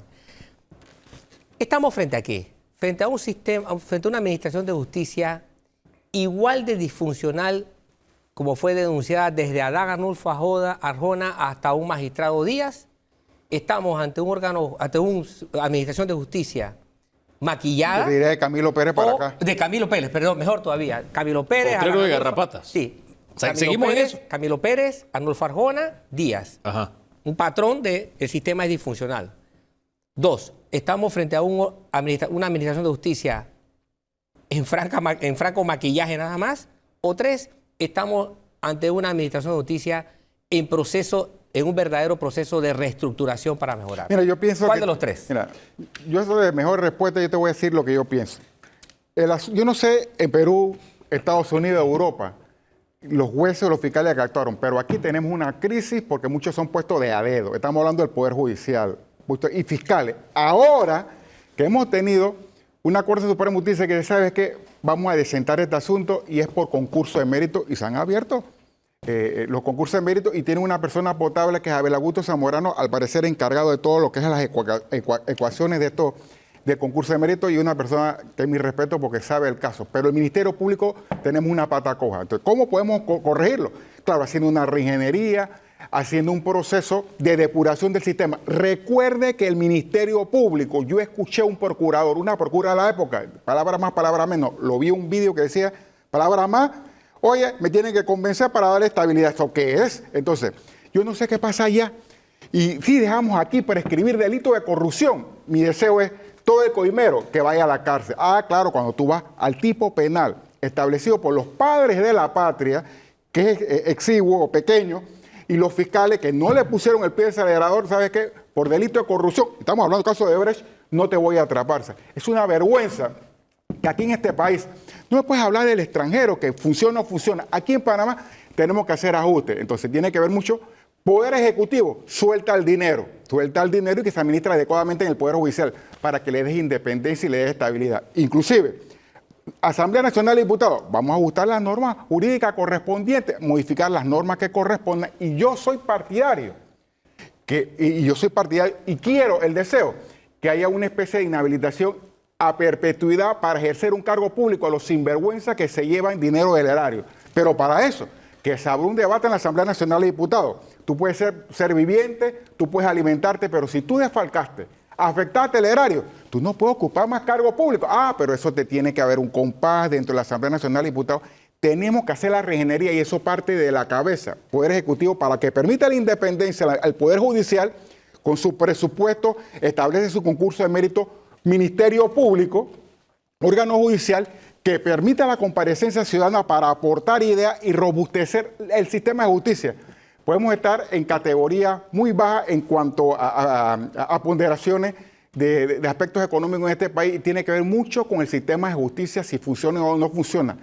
No hay nada que se parezca tanto a la injusticia como la justicia tardía. Entonces yo creo que es importante hacer el ajuste. Le salió un estudiante rebelde. Sí, no, ninguna de las tres. Él se fue con la respuesta que quería. Sí. Pero me dio más la impresión de que se iba por la última. No se arregló si va a decir sí o no, pero yo te lanzo no contestamos las preguntas cerradas bajo el concepto. Pero es ninguna de las anteriores. Se lo dije. Ninguna de las anteriores porque... Ninguna de las anteriores, claro, lo revelamos ante la pregunta. Pero es importante localizar las causas de los problemas. Verificamos los efectos, las consecuencias, por qué a esta altura no. Pero ¿cuál es la causa? Mira, escuchamos hoy a los políticos de ayer, de hoy y de siempre decir, requerimos una independencia independiente, una justicia independiente. Pero el único poder del Estado que no se autoconstituye él mismo es el Poder Judicial. Es constituido por el Poder Ejecutivo y por la Asamblea. Entonces, la mano de la política siempre ha estado en la conformación del Poder Judicial. Eso ¿qué resultado nos ha dado? Bueno, catastrófico resultado, porque cada grupo de interés pone allí al que considera que le conviene para sus intereses. Oye, y a partir de ahí la mano de la política decidirá claro, estos casos de alto perfil. Pero es que está estructurado el sistema hoy bajo esa lógica. No, si el problema no es de plata solamente, el problema es del propio sistema. Entonces, primer elemento, políticos, saquen la mano de la justicia. Saquen la mano de la justicia. Pero si le ha dado buen resultado hasta ahora y va a tener peso en la decisión, no van a sacar la mano. Fíjate que no, porque es que los políticos estos están pidiendo independencia. Porque como ya están en oposición, están pidiendo independencia. Pero cuando estabas en el gobierno, querías ¿qué? Ya, entonces, los ves solicitando un poder judicial independiente a los propios políticos. Pero ¿por qué no cuando están en el poder hacen lo propio? Establecen un sistema para que allí lleguen las personas indicadas, ahora, pero no les interesa. Yo lo voy a poner Esa más es la causa sencillo. fundamental del problema. Yo lo voy a poner más sencillo. Aquí hubo escuchas telefónicas, todos lo sabemos, nuestras conversaciones se publicaban al par de minutos de haberlas hecho, tuvimos un proceso y bueno, hubo una declaración de no culpable, pero espérate, hubo un delito y no hay culpable del delito. La pregunta es muy simple. En estos casos de alto perfil, New Business, en el caso Odebrecht, ¿hay delito? ¿Tendremos culpables pero o no? No, es que no es que no puedes comparar, porque tendremos que verificar esa carpetilla para ver si se acreditó un delito y entonces dónde está la vinculación. Yo no quiero hablar de temas en concreto. La responsabilidad. Oiga, hubo delito, la empresa dijo sí, ¿y quién lo hizo? Corrompí. ¿Y quién lo es hizo? más, corrompí a este y a este. ¿Quién lo ejecutó? Y aquí están las cuentas. Hubo. Y aquí está lo que le dije. Y entonces, y aquí está. esos fiscales hay que votarlos. No sirven. ¿Qué pasó con los acusadores? ¿Qué ocurrió con los acusadores? Pero si todo está listo, ¿qué pasó con los acusadores? ¿Qué pasó con el Ministerio Público que tiene la responsabilidad de presentar eso que tú dices tan fácil? Igual lo de Brecht. Ese no es una pata coja. Digo, las dos piernas quebradas. Bueno, prácticamente no tenemos mesa. ¿Qué ocurrió allí? A esos casos hay que hacerle una auditoría forense para ver qué ocurrió. La ciudadanía se merece eso. Igual va a ser con Odebrecht y con todos los casos. Es más, no solo de los temas de alto perfil. Aquí hay una justicia penal que requiere atención. Todo esto que está pasando. ¿Qué está pasando en los tribunales respecto a los procesos y tal? Estos acuerdos y los temas que no se acuerdan, ¿en qué quedan?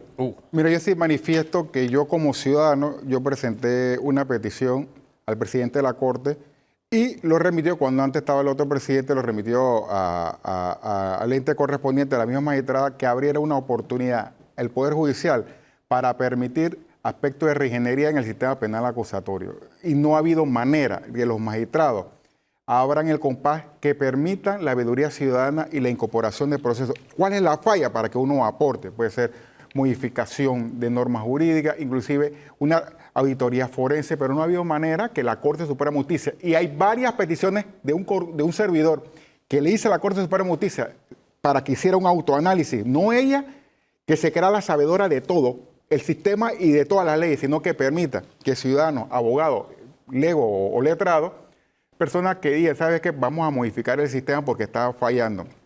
Tanto el sistema penal acusatorio, caso de alto perfil, que no, claro, que es una vergüenza que uno ve como ciudadano que en otro país funciona el sistema de justicia. Yo te puedo decir, en otro país funciona el sistema de justicia. Personas que han sido presidentes de la República están bajo procesos penales.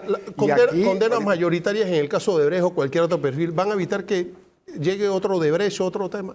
¿Qué está pasando con las causas? ¿Qué estamos haciendo con eso? O sea, hay que revisar las causas. Aquí no podemos quedar en el aspecto procedimental de la ley, del tal cual. Pero ¿por qué no hemos hecho absolutamente nada en estos años para remediar, evitar que esto ocurra? Aquí, bueno, va a llegar otro que no se llame Odebrecht y va a empezar a poner estados paralelos, leviatanes paralelos. ¿Y no lo tenemos ya? Bueno, no lo sé, pero bueno. Pero por lo menos que eso se puede tratar, porque yo he hecho pues análisis de lo que pasa en el sistema de justicia, cómo se puede tratar. Primero, auditoría forense, empezando de la Corte para abajo. Sí. Porque no hay moral que ahorita mismo toda auditoría forense en un juzgado de circuito, si en la Corte Suprema de Justicia no avanza los casos. Te digo el caso de matrimonio igualitario, 1042 del 16. Estamos a 22 y no hay fallo. Entonces, tú tienes que empezar por la cabeza ¿Qué magistrado se sienta por el expediente? Y empezar a establecer sanciones de allí hacia abajo. Entonces tú tienes que depurar el sistema. Abajo, perfecto, tiene falla. ¿Cómo hacemos el ajuste correspondiente a las sanciones? Y está la norma, ya le hicieron la modificación. Estabilidad. Que son lecturas simultáneas, así que ¿por qué Esto no desde son la ha sala. salido? Bueno, y entonces sanciones correspondientes, estabilidad por mérito, y así nosotros pudiéramos aportar, pero si no se abre el compás de la Futuro Corte Suprema de incierto. Justicia, eso es lo que nosotros tenemos ahorita. Es en lo una que me justicia. dejan con el análisis que se ha hecho. Un futuro incierto. Futuro Y incierto. no Futuro pregunte más y incierto con que los sí o casos no, de que alto eso, por perfil, eso no funciona, como futuro que sí o incierto no. hay incluso hasta en la Siempre justicia comunitaria. abierta la pregunta. Pero en fin, gracias por acompañarnos esta mañana. En el futuro, en el plano económico, ¿qué nos traerá el 2023? Vamos a hablar un poquito de eso con dos especialistas para cerrar el programa de hoy. ¿Te viene buena noticia? Al final.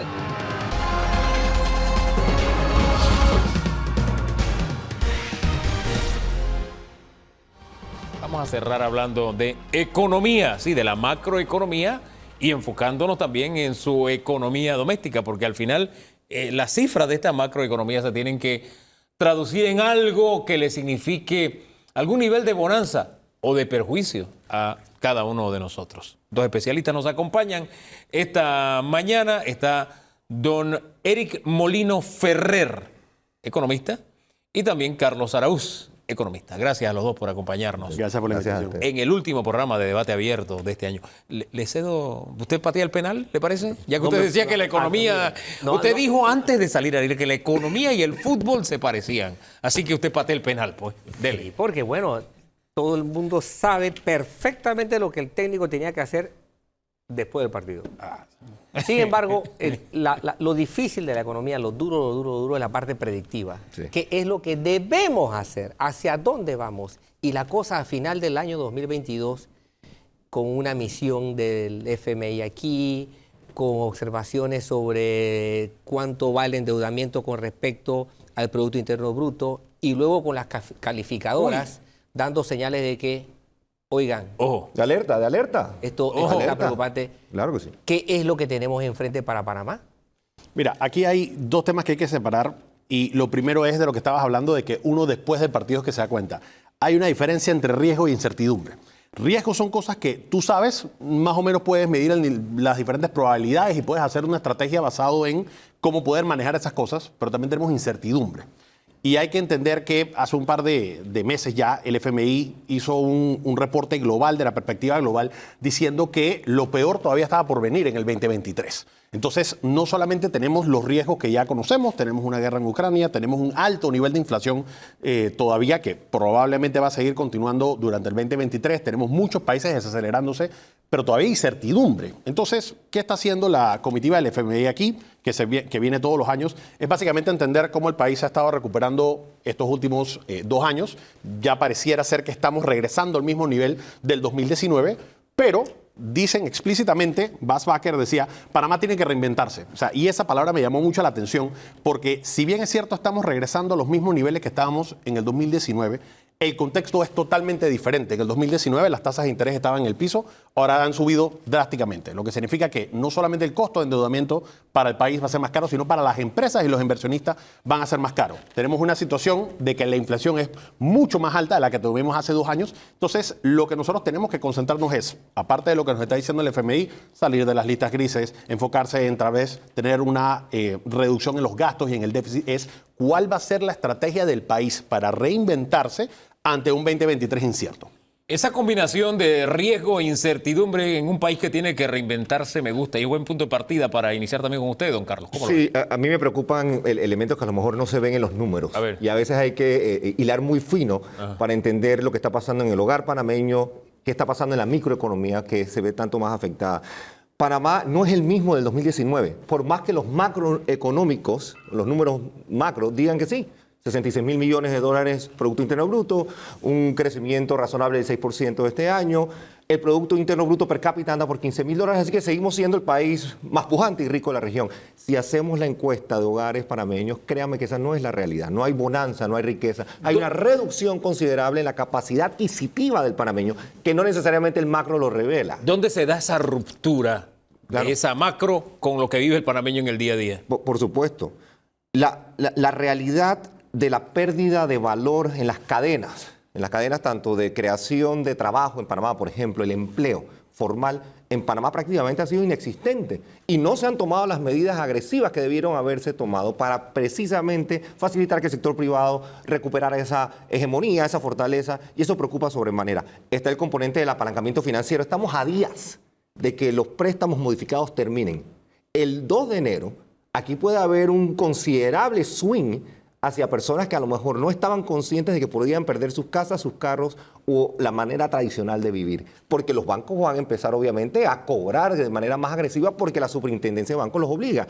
Entonces eso no lo ve el número macroeconómico. ¿Qué ve el número macroeconómico? El crecimiento de la banca panameña, robusta. No, pero la realidad del panameño, la de la calle, es mucho más compleja y mucho más sensible. Entonces, ¿qué tenemos que hacer? Volcarnos a crear empleo de manera desinteresada, pero con un componente de docencia, enseñando, capacitando. Tenemos a una fuerza laboral juvenil entre 18 y 25 años que no tiene las habilidades, ni las técnicas, ni las blandas para poder encarar lo que la empresa privada está buscando. Y tenemos un sector, lamentablemente Estado, papá Estado, que quiere seguir creando planillas, que quiere seguir aumentando gastos, que quiere seguir engrosando ese gasto corriente, y lamentablemente eso es comida y pan para hoy y hambre para mañana. Aquí hay dos escenarios. Quiero hablar del tema del Estado y su crecimiento, este megacrecimiento que ha tenido, pero vuelvo al tema de la macroeconomía porque los diversos pronósticos dicen vamos a tener un año de 2023 de crecimiento. Claro que sí. Dentro de todo lo que está pasando en el mundo, que usted describió muy bien, y ese crecimiento oscilando, las diferentes fuentes lo ponen a oscilar entre 4.12 PAL, 5% Banco Mundial.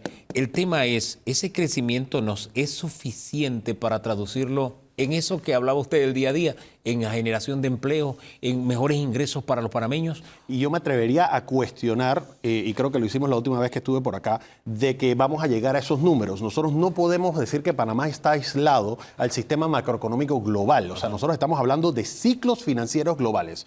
Nosotros estamos viendo que las exportaciones en China han caído drásticamente, por supuesto, a consecuencia en gran medida por su política de cero tolerancia en el COVID. Entonces, Panamá tiene esa dependencia tan importante que tenemos hacia el canal, y tenemos a uno de los principales países del mundo que está cayendo en nivel de exportación. Eso le va a golpear a Panamá. Seguro. De la misma manera, tenemos un alto nivel de inflación que tenemos en Europa, tenemos Estados Unidos que muchos están diciendo que el mercado va a volver a caer unos 25% adicionales. Panamá no está aislado de este tipo de cosas. Entonces, primer punto, pondría en duda si realmente vamos a estar creciendo ese 4 y pico por ciento, porque todavía no sabemos cuál va a ser la dimensión de los casos del 2023. El segundo punto que quiero decir es, oye, próximo año va a ser un año preelectoral. Entonces van a haber muchas personas diciendo cuál va a ser su estrategia política, de cuál va a ser su estrategia económica. Y lamentablemente, como nosotros hemos visto este año, han sido muchas políticas orientadas a atentar contra la libertad de empresa y el emprendimiento. Entonces, si por un lado tenemos que a nivel macroeconómico internacional va a haber una afectación en Panamá, a nivel local vamos a también tener una situación de que los partidos políticos van a enfocarse más hacia subsidios y cosas de corto plazo y no una solución a largo plazo. El crecimiento económico no es suficiente. El crecimiento económico no es suficiente. Tiene que ir de la mano de una disciplina fiscal, del manejo de la cosa pública de manera responsable, con contención del gasto, con planificación. El acuerdo del Bicentenario creó un instituto de planificación que no ha recibido recursos, que no se escucha mayor cosa. No tenemos, a propósito, en los primeros días del 2023, el Censo Nacional Panameño arranca y se ejecuta. Es vital entender qué tenemos, qué somos, hacia dónde vamos. Tenemos que tener data.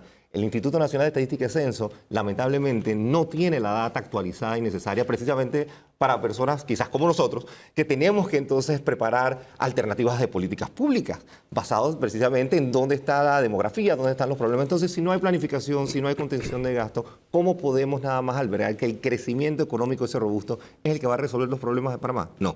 Voluntad, colaboración, trabajo en colaboración se necesita, y acabar con una crisis de desconfianza que lamentablemente nos sigue ahogando. Y ese ingrediente adicional que colocó el señor Molino Ferrer de la política electoral el próximo año, sí, ¿va a jugar a favor o en contra? Definitivamente crea entonces las condiciones para que haya mucho más alertas y cautelas, precaución al momento de la ejecución de algún tipo de inversión, porque precisamente no se sabe qué destino va a tomar. O sea, la inversión va a ser así el otro año? Es muy probable. Y específicamente la inversión extranjera directa, que es la que este país necesita, la de los 6.000 millones, 7.000 millones de dólares todos los años, la región está pasando por momentos de convulsión. Estamos viendo lo que está pasando en Sudamérica, Perú, Colombia, Ecuador. En fin, eso quizás despierta algún tipo de esperanza de que vamos a poder atraer ese tipo, a lo mejor, de capitales, pero sí, hay que tratar de ser mucho más congruentes con el discurso de contención, mucho más consecuentes con la ejecución y, de nuevo, hacer un presupuesto que cree bienestar social y que no solo se circunscriba a reportar crecimiento económico recurrente. Don Danilo. Ambos han caracterizado un presente preocupante, lo han pintado, lo han fotografiado y han planteado las perspectivas hacia dónde va Panamá con preocupación también. Yo quiero hacer un zoom, un enfoque especial en un ámbito. Este país ha requerido históricamente del crédito para vivir, tanto a escala institucional estatal como a escala privada. Es así. Y el dinero, como bien ya apuntaron, Más caro. está más caro. Está más caro para el Estado. Y acá no parece haber que hay un crecimiento de los depósitos, pero todo indicaría que si queremos que esto avance, va a haber demanda del crédito privado. Por lo cual la banca tendría que irse a buscar plata cara también para poder prestar. Esto no nos complica mucho este problema de demanda de crédito para un país que está acostumbrado a vivir del crédito. Es que ese es uno de los panoramas que es totalmente diferente al 2019. Entonces, como estábamos hablando aquí, sí, Panamá se está recuperando a los niveles que están en el 2019, pero las condiciones externas son totalmente diferentes. Entonces, estamos diciendo que vamos a querer hacer un crecimiento. Vamos a ver los proyectos de construcción. Entonces, bueno, ya la reconstrucción se está retomando, ya no tenemos tanto los temas de aislamiento por COVID. La empresa que está saliendo ahorita a construir se está enfrentando a que a nivel internacional los precios son muchísimo más altos de lo que se esperaba porque la inflación ha sido muy fuerte. De hecho, el índice de los precios al productor el día de hoy se anunció más alto de lo esperado. O sea que eso también pone en perspectiva de que tal vez no se está desacelerando la inflación a nivel internacional como se esperaba. Y claro, si se imprimieron, por el 80% de los dólares se imprimieron en los últimos 2 años, ¿cómo esperamos que rápidamente vamos a salir de inflación? Pero esa es la realidad en la que se están enfrentando muchas empresas. Entonces vamos a crecer a punta de construcción, pero es que el costo de construir ahora es mucho más alto que antes por los insumos y por el costo de la deuda. Entonces, yo realmente quiero saber cuál es la estrategia de crecimiento que nosotros vamos a tener como país y como empresa privada si al final vas a tener un inversionista exigiendo retornos más altos porque el costo de oportunidad de esa deuda es mucho más alto también para el inversionista. Ahora, ¿qué mensaje es o cómo debemos leer las nuevas calificaciones de Moody's, por ejemplo, que en el caso, para mí, de empresas que de alguna forma representan estabilidad, seriedad, como la ACP, le cambió la calificación de estable a negativa? ¿Qué mensaje le está enviando al país Moody's? Y sumó en ese mismo churuco, metió a ETESA, a ENA y también a el Aeropuerto Internacional de Tocumen. Hay un componente en el reporte de Moody's que hace específica, hay 3 menciones específicas. Una está el tema de la ausencia de disciplina fiscal, de cómo se viene manejando la cosa pública, específicamente el tema de los ingresos. Panamá, lamentablemente, no recauda el nivel de ingresos que debería tener, por más que nos duela el manejo de nuestros impuestos y lo cuestionemos y para qué se usan, pero Panamá tiene que hacer una mejor labor en recaudación fiscal.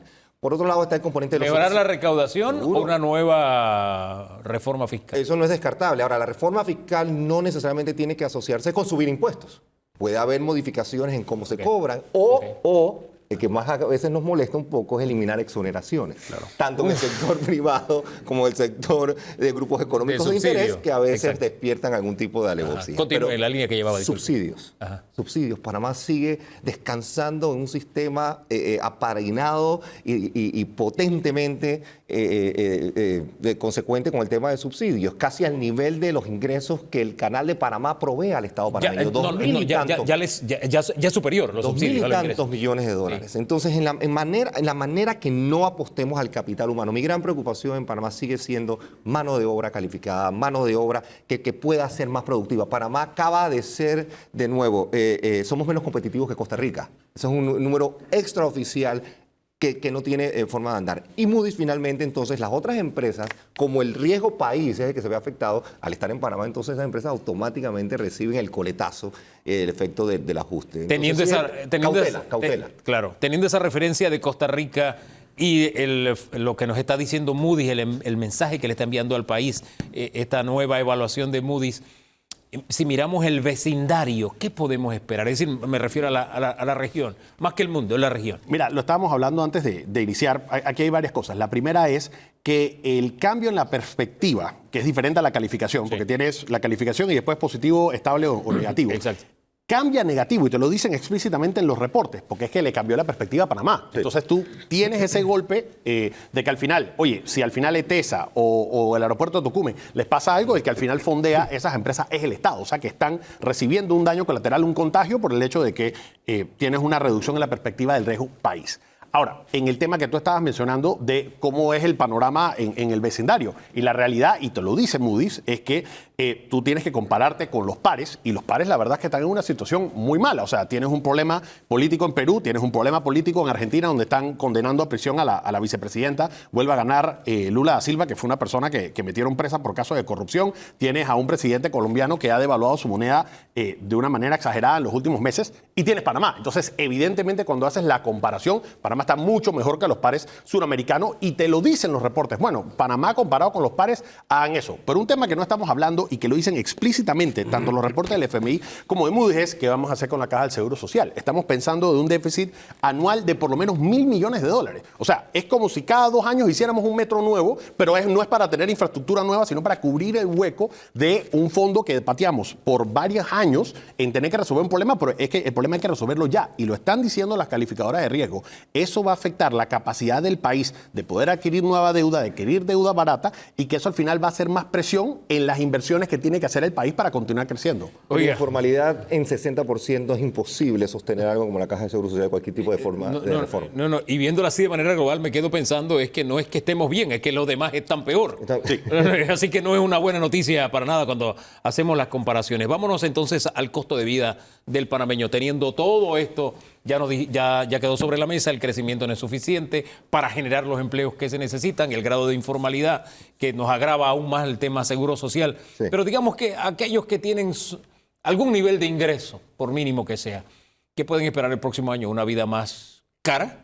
Mira, que no hemos hablado de inflación, pero ahí se suma entonces el elemento de inflación. Sí. No, lo mencionamos. Y nuevamente lo digo porque yo creo que es una estadística importante entenderla. 80% de los dólares, o sea, si tú sacas ahorita mismo un billete a 5.4, en los últimos 2 años fueron impresos. O sea, sacar ese dinero de la economía no va a demorar simplemente subiendo las tasas de interés a 5%. Sí. Es un proceso que va a demorar. Entonces, el poder adquisitivo del panameño y de muchas personas a nivel mundial se ha visto mermado por el hecho de que todas las cosas han subido de precio. Entonces, yo estoy ganando, digamos, el mismo nivel de ingreso, pero las cosas cuestan mucho más. Entonces, inclusive pondría en duda un poquito el tema de cómo estamos midiendo la inflación en Panamá, porque tú lees el reporte del FMI y te dice que inflación de 4%, pero lees el informe del INEC y te dice 1.7. Entonces, ahí está un poquito sesgado por el tema de que está subsidiada la gasolina, pero definitivamente que el panameño cuando va al supermercado dice, hey, los precios están mucho más caros que antes.